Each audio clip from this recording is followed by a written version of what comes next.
Alors les amis, vous le remarquez avec moi, je vais dire grand merci à mon ami Stéphane Sichou qui nous permet d'avoir ces très belles images. Nous sommes à la minoterie Mashamba qui appartient à M. Moïse Katumbi. Donc je vous ai fait visiter d'abord sa ferme, on était à Futuka et là nous avons décidé de venir dans sa minoterie. Quand vous entrez ici, la première chose qui vous impressionne c'est le calme, c'est les sérieux et la propreté qui existent. Je dois vous avouer que ce que j'ai vu ici, les choses se passent avec beaucoup de professionnalisme ici. J'ai l'impression d'être dans une minoterie à l'extérieur. C'est vraiment aux standards internationaux. Et ici, on nous fait comprendre que c'est une grande minoterie qui est capable de produire 6000 sacs de sémoules, des farines telles que vous êtes en train de le voir. La minoterie existe depuis 2018, mais un petit bémol, d'après ce que nous avons vu ici, la minoterie a un petit problème de courant. Donc ce qui se passe ici, le travail pour moudre le maïs, le travail de conditionnement des maïs, le travail pour la purification des maïs, c'est fait avec les groupes électrogènes. J'ai été très étonné, j'ai posé la question, on me laisse entendre que c'est pour des raisons politiques. Il vous souviendra que M. Katumbi a eu quelques petits problèmes avec le régime de Kabila lorsqu'il a parlé du troisième Pelnati. C'est un discours qui, sur le plan politique, n'a pas plu à l'ancien régime. Et les gens se sont organisés pour priver la minoterie de l'électricité. Ce qui fait qu'aujourd'hui, tout ce qui s'est fait ici en termes de maïs est produit par groupe électrogène. C'est d'ailleurs ici peut-être l'occasion de lancer un message. Maintenant que le régime a changé, la SNEL peut faire une escale ici pour mettre le courant. De toutes les façons, ce n'est pas la République des Kabila, ce n'est pas la République des Katumbi, ce n'est pas la République de Tshisekedi, c'est la République des Congolais. Et des actions qui tendent à améliorer les conditions socio-économiques des Congolais doivent être encouragées. Venez avec moi, on va donc à visiter cette minoterie et je vous retrouverai à la fin de cette balade ici à la minoterie Mashamba de M. Moïse Katumbi Tchapoué. Now that is the intake capacity. That's the raw maize. That's before it's getting old. Now, if you look at lorsque le maïs vient à l'état brut, nous produisons au moins 20 à 25% de la totalité en termes de tonnes de maïs que nous avons reçues de notre ferme. Et les 25%, 20 à 25%, ça va aux alis bétail, alis porc,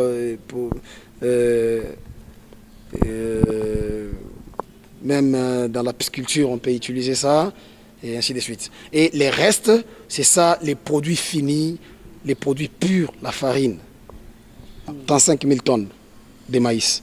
Et cette année, vous envisagez de produire combien? This year, what is our budget, our target for the production? okay, we are ending now with last year's production. Obviously, when we start with... Ok. Ce que nous sommes en train de produire aujourd'hui fait partie de la production de la culture de la saison passée. Donc, d'ici le mois de février, début mai, nous allons complètement finir avec la saison passée et on va commencer à partir du mois fin mai et début juin, on va commencer la nouvelle saison, les maïs qui sont encore au sol. The generator, I will just show you just outside now. Nous produisons jusque-là, malgré notre capacité de production, depuis que nous avons commencé, depuis septembre 2018, nous fonctionnons avec du carburant. Nous avons un générateur que nous utilisons, qu'on va bientôt vous montrer, lorsqu'on va vous faire visiter l'usine, les processus de l'usine. Donc ça nous prend du carburant. Hein. Oui. Donc nous consommons jusque-là avec du carburant et nous n'avons pas encore été connectés à l'électricité. Pourquoi? Ah, ça je ne sais pas trop, hein. Ça je ne sais pas trop. Et c'est ça notre demande, c'est ça notre cri, c'est ça notre cri d'alarme. Si on peut nous donner main forte de secours, on va bien fonctionner.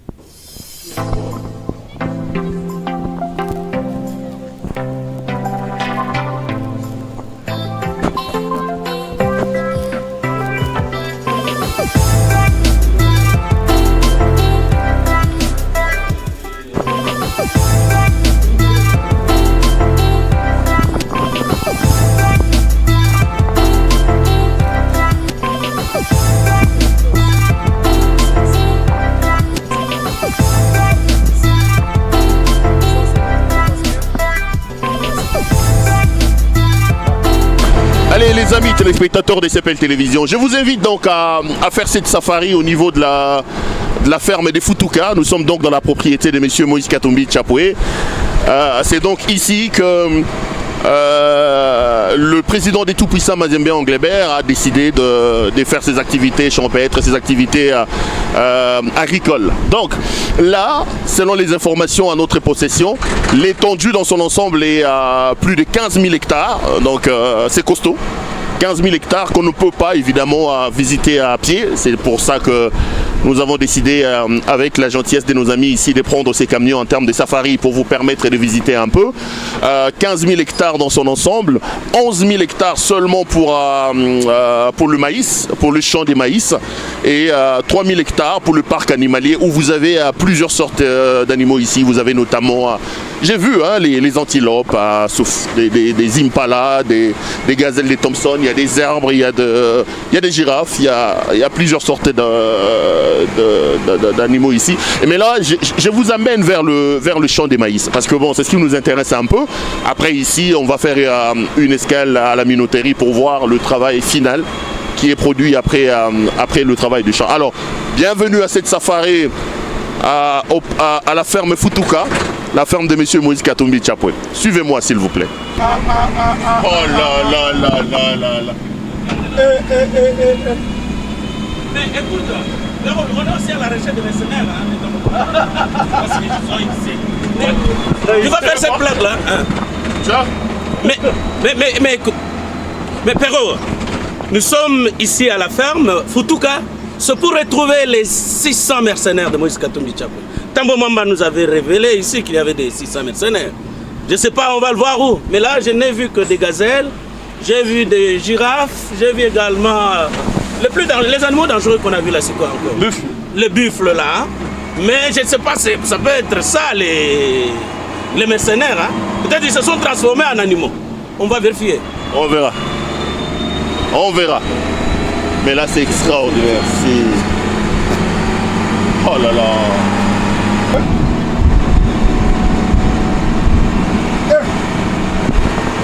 Ah ben là, vous le regardez, hein, mon caméraman va vous permettre de... On est en train de passer pratiquement à 30-40 km/h. C'est un champ de maïs à perte de vue. En tout cas, je me dis que le vrai Bukangalonzo devrait plutôt être ici. Hein. Parce que là, vous êtes à la ferme de Futuka et dans ces safaris. Donc c'est extraordinaire. 11 000 hectares de maïs. 11 000 hectares de maïs, les amis, c'est tout simplement impressionnant. Hein. Mais bon, je sais que certains vont dire à gauche ou à droite, c'est de la politique. Moi, je ne suis pas ici en train de faire un reportage politique. Je reste tout simplement dans les faits. Et là, je suis en train de visiter une ferme extraordinaire. D'après les informations à notre possession ici, on nous laisse entendre que c'est la plus grande ferme, le plus grand champ en termes de maïs en Afrique. Mais là, les images parlent d'elles-mêmes. Hein. Le plus grand champ. Sont sortis, ça ne peut que produire une université. Et là, vous allez nous dire...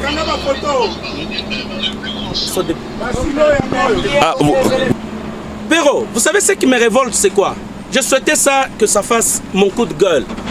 Ça ne peut pas aller. Vous avez 11 000 hectares ici de maïs, le plus grand champ de maïs de l'Afrique. C'est un individu. Vous avez ici 2 parcs. Un parc animalier où nous avons constaté tout ce que l'on a vu. C'est un individu qui a produit ça. Et l'État congolais en est incapable. Et une fois que 280 millions sont sortis, on vous dit que c'est parti dans les poches des individus. Et ces individus-là sont en train maintenant de mobiliser les meilleurs de notre société pour les discréditer comme ça. Vous avez vu? Et ça révolte, Perrault Loara. Bienvenue à Futuka avec notre ami Joël Cadet qui improvise un coup de gueule. On continue le safari ici à la ferme pour voir un peu le champ des maïs qu'il y a ici. Alors là, après le champ des maïs, on est en train de visiter le champ des soja. Parce que sur l'étendue de la ferme de M. Katumbi, vous avez non seulement des maïs, mais aussi des choda. J'en recommandé, il faut dire que c'est tout simplement impressionnant ce que tu es en train de voir ici. C'est extraordinaire, j'ai jamais vu ça. Quand on me parlait de ça, bon, je pensais que c'est un petit champ, mais ce que je viens de voir là, je suis vraiment étonné. C'est une première. Peut-être qu'on peut retrouver des champs comme ça en Afrique du Sud ou aux États-Unis. Mais ça, vraiment, je suis surpris de trouver une telle merveille au Congo. On a parlé tout à l'heure de Bukangalonzo. J'étais là le jour de l'inauguration de Bukangalonzo, mais quand je regarde ça, quand je vois ça, je suis triste.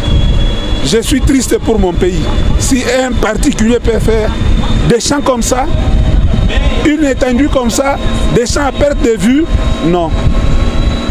Ça révolte. Ça révolte, ça doit révolter. Sincèrement, ça doit révolter.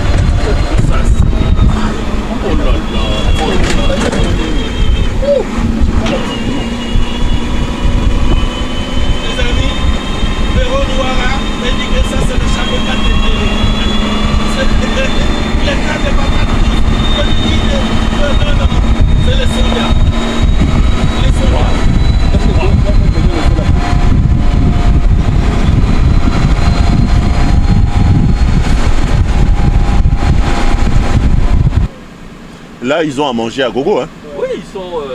C'est un peu comme s'ils ont Pardon? dans leur milieu naturel. En fait. Bon, essayons d'entrer un peu à l'intérieur des champs ici, les amis.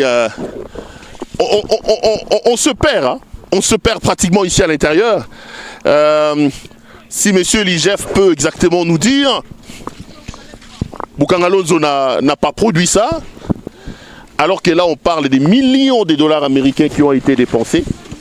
Je rappelle à tous nos amis que je ne suis pas dans la politique. Hein. Je sais que ces champs appartiennent à un homme politique. Moi, je suis dans les faits. Je suis tout simplement en train de visiter un champ.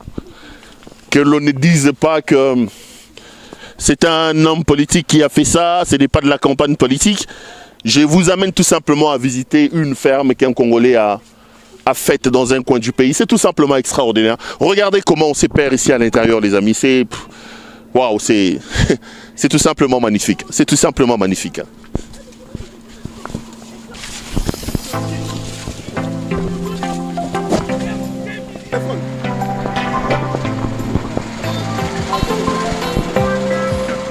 Mon ami, il faut que je fasse ça. Tu sais pourquoi ça révolte lorsque un seul individu pose de telles actions. Et l'État congolais est incapable et pourtant nous avons des terres arables, 80 000 hectares, qui sont en train de pourrir comme ça et les gens meurent de faim. S'il vous plaît, ça doit énerver. Ah.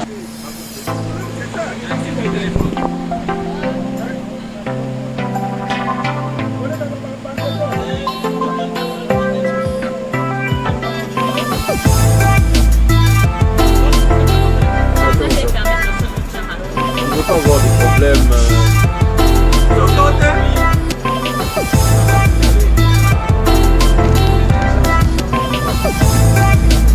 Comme ça, ils sont bien gras.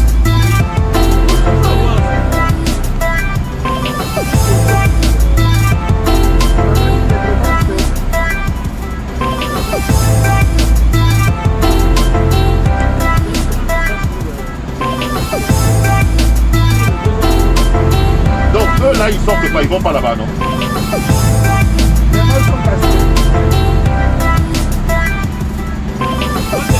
Et ça ce sont des bêtes qui servent pour la boucherie. Hein.